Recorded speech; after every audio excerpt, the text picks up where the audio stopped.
Well, let's talk now to the international economist Vicky Pryce. Good to see you back on the programme, Vicky. So, thinking of these April figures, are they a blip or a symptom of a deeper problem?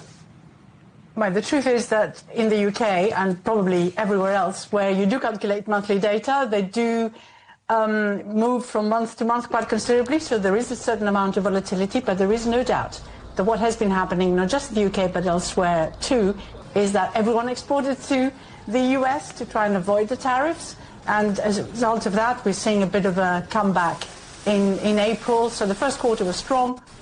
We anticipate that the second quarter is not going to be anything like as strong, but there are some worrying trends in any case. One of those is that a lot of the decline that we're seeing is in services. It does suggest that there is a little bit of a lack of confidence. So it's not so much the issue of tariffs, but there's been quite an increase in the cost of a number of services in the UK, which happened in April, which is the beginning of the new financial year.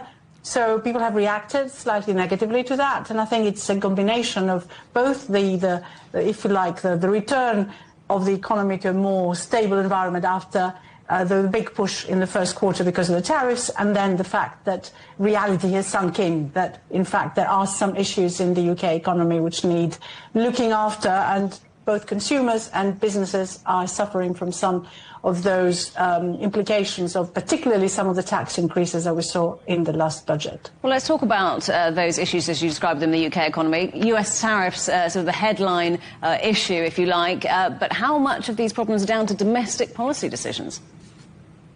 Quite a large number of them, I'm afraid. I mean, what happened is that as of the beginning of April, we have an increase in the national insurance contributions for employers. This is a tax that companies have to pay for just hiring people, and that tax has gone up, and the threshold from where you start has also been lowered, which means that it catches many more people that you employ.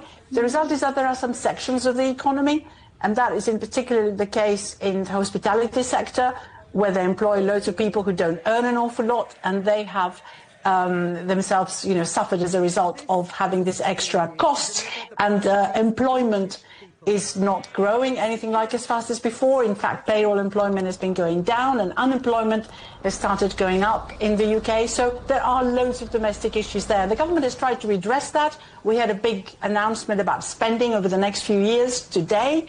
And that spending, particularly on the capital front, is meant to push growth up, but it will take quite some time for that to have an effect. So everyone is actually worried about tax increases instead, which may come again on top of everything we've seen so far in the next budget, which will be in the autumn.